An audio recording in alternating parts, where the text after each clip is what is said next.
Hello interwebs and welcome to S.P.L.U.S.H. This is our very first episode of, what am I going to call it? Professional Review. Yeah, that's a good name.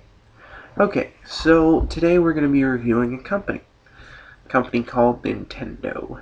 Now, a lot of people know that Nintendo is a big gaming company. As a matter of fact, for several years they were the biggest company in existence. But they've sort of fallen to the wayside a little bit because there's a lot of non-gamers entering the gaming community, and they go for the pop culture things, and yeah. But Nintendo didn't start out as a gaming company. They started out as a card company, and then later on they sold Lego-like building blocks. Talk about weird, right? Imagine Mario in building blocks. Actually, that's not hard to imagine because he's an 8-bit character. But, still. They use this in quite a few games, actually, that make a reference to this. It's kind of funny. But Nintendo is a very big company. And one of the reasons that Nintendo is such a good company is that they are, well, yes, they're family-oriented, but they're customer-oriented. They do things that are good because they know that's what the people want. For example, when the Nintendo GameCube was released, it came bundled with all the power cords, the adapters, controller, and a video game. When the PS2 was released, it came with nothing. You had to buy the controller, you had to buy the attachments, you had to buy the freaking power cords separately. I just bought a $300 brick, and now you tell me I have to pay $40 just so I can run it? That is ridiculous. And then I have to pay for a game and a controller. There's just no reason for that. Also, Nintendo products are very high quality. I got my Nintendo GameCube at launch, and it still runs perfectly well. But the reason that's significant is because when I first got my GameCube, I did not have a memory card for a while. So when I wasn't playing it, I had to leave it on or lose all my data. But the GameCube has this little light on it that tells you it's on, so if my mom saw that the light was on, she'd turn it off. So I covered it with a blanket to make sure that she didn't see that. For months, literally 4 months, that happened all day when I was at school, all night when I was asleep, and it still runs just like the day I first got it. That thing is made of Nintendium. It's not breaking ever. And I can't think of a single Nintendo product that is less quality than that. I mean, except maybe, some of the more recent stuff. But Nintendo is very good about their quality control. And they're very good about finding selection that people will actually enjoy. For example, when they were making the original Nintendo, they had a lot of silly little games, movie licensed games and just generic Atari-esque things going on. But then, after a little while, they got to thinking and they started making mascots. And when people enjoyed games like Mario, they put out more Mario. When people, well, because Mario was originally a character in Donkey Kong, and, they were just going to keep making Donkey Kong, but then everyone played Donkey Kong, and they're like, dang, I like that character. So they made him his own character, and he became the icon of Nintendo. It wasn't just a ply for money, it was because people liked it, and so that's what they did. Nowadays, Nintendo is a little bit behind because, well, Japan in general is kind of behind the times. not to be racist or anything, but it's true. If you don't believe me, Gaijin Goomba does a really good video explaining how Japan is just kind of doing their own thing while the rest of the world is doing our thing. But it's really hard to say that Nintendo has a future because really they aren't doing what people want anymore. They're doing what they used to do. And nowadays, the gaming market has moved from 5 and 6 year olds to 20-year olds.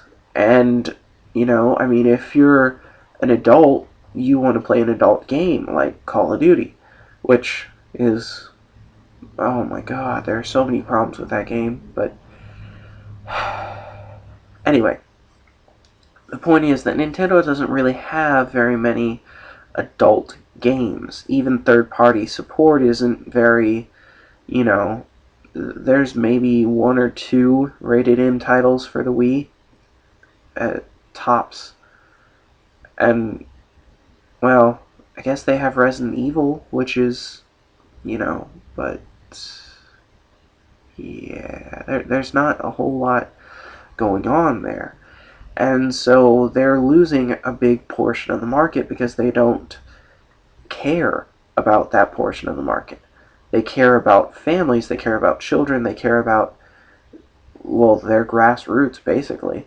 I mean, they started out selling playing cards, and then they sold Mega Bloks, and now they're selling video games. You see a theme here? They sell toys.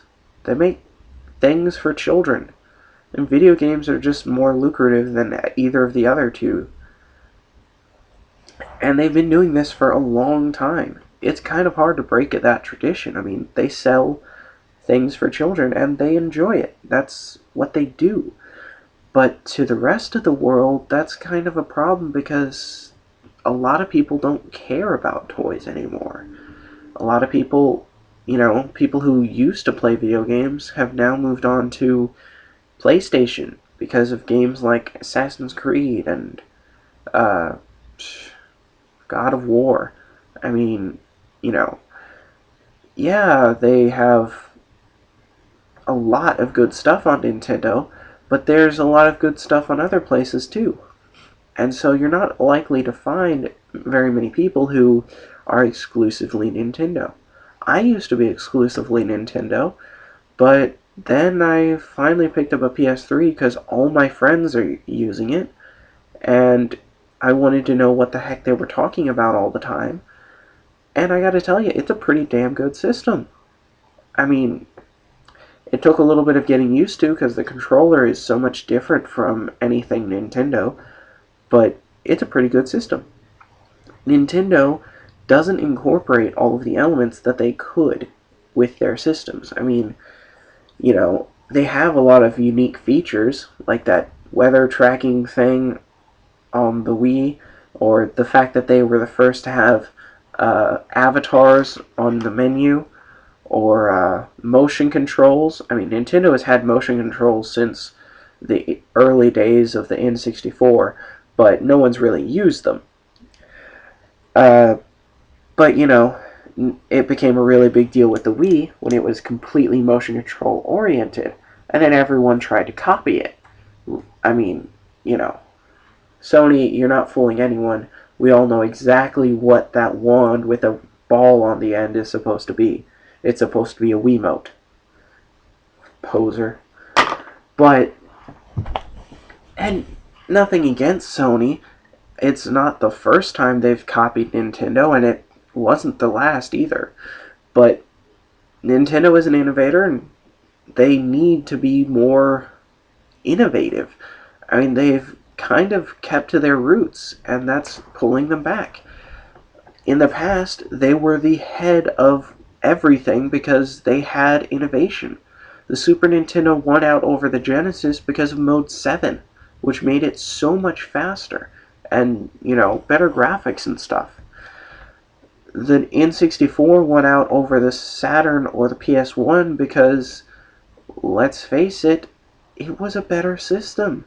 and it had more attachable things. And, there was a joystick, which PlayStation didn't have at the beginning, and there were just a bunch of things that made it more accessible. And then, people started moving into disc gaming with things like the Dreamcast, and, well, the PlayStation was doing very well for, it didn't sell quite as well as the N64 most of the time, but it still did very well. And then there was the Dreamcast and the Saturn and the CDI, which completely flopped. And, there were a lot of other systems going on that were more disc oriented. And so Nintendo's like, well, okay, we'll make a disc based system. Boom, GameCube. And again, they didn't do what everyone else was doing with full CDs and the black thing underneath. No, they did micro CDs. They did this cube that you could fit in your backpack, easily fit in your backpack. Put a small, like 3-inch disc in, boom, done. And when I say 3 inches, that's diameter, not radius. So they were doing things that were more innovative. And honestly, the GameCube has way higher processing power than its competitor, the PS2. I mean, just compare a few of the games. It's night and day. But this company started to drift off after the Wii because they kind of fell into a trap of being too close to their roots. They want to be innovative. They are innovative. But at the same time, they want to keep all of their old fans. And so that means 30,000 remakes of Mario just to make sure they don't lose anyone. But really, is it worth it? I mean, if I had to choose between the Wii U and the PS4 at launch, I would have gone for the PS4. Now, probably the Wii U, because it has some good titles. I mean, you got Smash, you got compatibility with the 3DS games, you got the WiiWare titles, and, there's some good stuff going on. But they launched with nothing. I mean, nothing. Hyrule Warriors just came out, and there's another Zelda expected somewhere on the horizon, and probably another Metroid somewhere too. But, I mean, all in all, they got like 6 or 7 titles that I would actually be interested in buying. And PlayStation, probably closer to 12. I'm not even going to consider Xbox because they are cheapskates, money-grubbing cheapskates. But overall, Nintendo is kind of losing the race now. I mean, they really need to step up their game and start innovating again. That's what made them good. They didn't follow the formula. They did what people wanted, and they did what they wanted, and they did something new. So, Nintendo, up until, I don't know, 3 years ago, would have gotten 5 out of 5 stars. Today, I'd say 4. Maybe 3. It's on the decline. That's sad. Alright. Viva la Sploosh, everybody.